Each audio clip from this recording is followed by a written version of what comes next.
आइए जानते हैं आज की कुछ अंतर्राष्ट्रीय खबरों को। पहले एक नजर आज की हेडलाइंस पर। मुंबई में 5 घंटे में ही हो गई 200 mm बारिश, 4 लोगों की मौत, रेल हवाई सेवाओं पर भी भारी असर।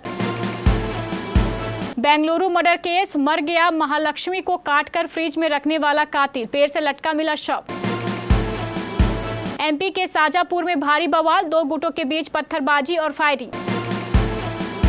जाते जाते सितंबर बरसाने वाला है आफत, पानी वाली तबाही लाएगा चक्रवात। झारखंड में बड़ा रेल हादसा, बोकारो स्टील प्लांट से चली ट्रेन 2 हिस्सों में बटी। हिजबुल्लाह का नया हथियार, सोवियत जमाने के ड्रोन को बनाया क्रूज मिसाइल, इजराइल पर हमला।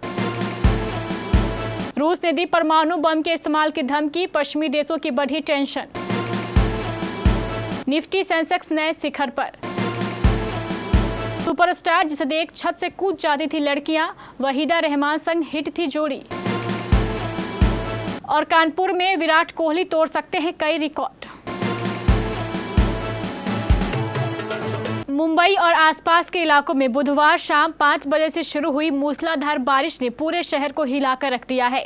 लगभग 5 घंटे तक हुई इस बारिश ने 4 लोगों की जान ले ली। वहीं बारिश के कारण जगह जगह जलभराव, ट्रैफिक जाम हो गया है। बारिश के चलते ट्रेन सेवाओं पर भी असर पड़ा है। मुंबई लोकल देरी से चल रही है। इसके अलावा मुंबई एयरपोर्ट पर भी कई उड़ानों को डाइवर्ट करना पड़ा। मुंबई, ठाणे और रायगढ़ में हुई इस भीषण बारिश के कारण मौसम विभाग को ऑरेंज अलर्ट से रेड अलर्ट जारी करना पड़ा। यह चेतावनी आज गुरुवार सुबह 8:30 बजे तक जारी रही। इसके बाद गुरुवार के लिए ऑरेंज अलर्ट जारी किया गया। बारिश के कारण अंधेरी पूर्व में एक नाले में डूबने से 45 साल की महिला की मौत हो गई। कल्याण में बिजली गिरने से पत्थर की खदान में काम कर रहे 2 लोगों की मौत हो गई। इसके अलावा जेनिथ वाटरफॉल के पास एक और महिला की डूबने से मौत हो गई। बेंगलुरु मर्डर केस में नया मोड़ सामने आया है। बेंगलुरु पुलिस को जिस शख्स पर महालक्ष्मी की हत्या कर उसके शरीर के 59 टुकड़े करने का शक था, उसने ओडिशा में आत्महत्या कर ली है। महालक्ष्मी के संदिग्ध कातिल का शव ओडिशा में एक पेड़ से लटकता मिला है। बताया जा रहा है कि उसने खुद को एक पेड़ से लटका लिया। उसके पास से एक सुसाइड नोट भी मिला है जिसमें उसने जाते जाते हत्या की बात कबूल की है। 30 साल के आरोपी मुक्ति रंजन रे का शव ओडिशा के भद्रक जिले के धुसूड़ी पुलिस स्टेशन के अंतर्गत आने वाले एक गांव में मिला है। आरोपी कातिल मुक्ति रंजन रे कथित तौर पर फरार चल रहा था। स्थानीय पुलिस ने बेंगलुरु पुलिस को इसकी जानकारी दी। मध्य प्रदेश में शाजापुर जिले के मक्सी में बुधवार देर शाम भारी बवाल हो गया। यहां 2 समुदायों के बीच हुए विवाद ने तूल पकड़ लिया और फिर बात पत्थरबाजी, फायरिंग तक पहुंच गई। इस विवाद में एक शख्स की मौत हो गई जबकि 7 लोग गंभीर रूप से घायल हैं। इस बवाल के बाद पूरे गांव में पुलिस फोर्स तैनात है और धारा 144 लागू कर दी गई है। दरअसल मक्सी में 2 दिन पहले मुस्लिम समाज के एक युवक के साथ मारपीट हुई थी, जिसके बाद बुधवार रात को दोनों समुदाय भड़क गए और पुराने विवाद को लेकर आमने सामने हो गए। इस दौरान दोनों गुटों की ओर से पत्थरबाजी हुई। बवाल के दौरान भीड़ में से ही किसी ने फायरिंग कर दी, जिसमें कुछ युवक के घायल होने की संभावना है। सितंबर में मौसम के बदलने का सिलसिला जारी है। 3 से 4 दिनों की गर्मी के बाद एक बार फिर बारिश की बूंदें बरसने को तैयार है। मौसम विभाग की माने तो देश के कई राज्यों में एक बार फिर चक्रवात की एंट्री हो रही है। इसे लेकर विभाग ने अलर्ट भी जारी किया है। मौसम विभाग ने महाराष्ट्र के बाद कुछ और राज्यों के लिए भी साइक्लोन यानी चक्रवात का अलर्ट जारी किया है। IMD का कहना है कि इस चक्रवात की वजह से तेलंगाना, आंध्र प्रदेश, बिहार, झारखंड समेत कई और राज्यों में बारिश हो सकती है।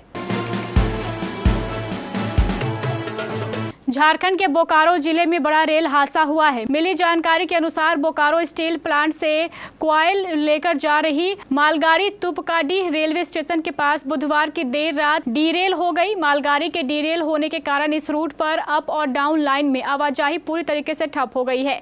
आवागमन प्रभावित होने के कारण इस रूट पर चलने वाली वंदे भारत एक्सप्रेस को फिलहाल दूसरे स्टेशन पर रोक दिया गया है। जानकारी के अनुसार यह हादसा TKB और RJB सेक्शन बीच पर हुआ है। हादसे के बाद मालगाड़ी ट्रेन संख्या N बूस्ट बहादुरगढ़ डाउन 2 हिस्सों में बंट गई। ईरान का समर्थन हासिल करके हिजबुल्लाह लगातार इजराइल पर हमला कर रहा है। हिजबुल्लाह ने तो सोवियत काल में इस्तेमाल होने वाले निगरानी ड्रोन को क्रूज मिसाइल बना दिया है। अब इसी मिसाइल से इजराइल पर हमला कर रहा है। इजरायली फोर्सेस ने इस मिसाइल की डिटेल जानकारी हाल ही में शेयर की है। उन्होंने बताया है कि ये सोवियत संघ के समय इस्तेमाल होने वाला Tu-143 ड्रोन है, जिसका इस्तेमाल असल में निगरानी और जासूसी के लिए होता था। हिजबुल्लाह ने इसे बदलकर क्रूज मिसाइल बना दिया है। रूस और यूक्रेन के बीच युद्ध चल रहा है। इस बीच रूसी राष्ट्रपति पुतिन ने पश्चिमी देशों को परमाणु चेतावनी जारी की है। रूस का कहना है कि बड़े पैमाने पर हवाई हमले की स्थिति में न्यूक्लियर धमाकों से जवाब दिया जाएगा। मिसाइल अटैक को पश्चिमी देशों की ओर से रूस पर हमला माना जाएगा। दरअसल कई क्रूज मिसाइल यूक्रेन को पश्चिमी देशों की ओर से मिल रही है, जो रूस के अंदर लंबी दूरी तक हमला कर सकती है। राष्ट्रपति पुतिन की यह टिप्पणी मॉस्को की टॉप सिक्योरिटी काउंसिल की मीटिंग के तुरंत बाद आई है। रूस की धमकी तब आई है जब यूक्रेन को अमेरिका और ब्रिटेन ने रूसी सीमा के काफी अंदर तक हमला करने की इजाजत दी। इससे रूस की चिंता बढ़ गई है। गुरुवार को बाजार सपाट चाल के साथ हरे निशान पर खुला। हालांकि निफ्टी बैंक ने आज की शुरुआत लाल निशान में की। शुरुआती कामकाज के दौरान निफ्टी आईटी, रियलिटी और ऑटो में तेजी देखने को मिली। बाजार खुलने के कुछ ही मिनट बाद निफ्टी और सेंसेक्स नए रिकॉर्ड पर पहुंच गए। कल के सेशन के आखिरी कुछ समय में हैवीवेट शेयरों में अच्छी चाल देखने को मिली थी, जिसके बाद बाजार रिकॉर्ड स्तर पर बंद हुआ। हिंदी सिनेमा के दिग्गज अभिनेता देवानंद ने फिल्म हम एक हैं से एक्टिंग की दुनिया में कदम रखा था। अपने करियर में उन्होंने एक से बढ़कर 116 फिल्मों में काम किया। लड़कियां तो देव साहब की इतनी दीवानी थी कि उनकी एक झलक पाने के लिए किसी भी हद तक चली जाती थी। अपने करियर में उन्होंने हर बड़े स्टार के साथ काम किया, लेकिन अमिताभ के साथ वह कभी नजर नहीं आए। देवानंद हिंदी सिनेमा के सबसे स्टाइलिश हीरो में से एक थे, जिन पर इंडस्ट्री की हीरोइनें और उस दौर की फीमेल फैंस अपनी जान लुटाया करती थी।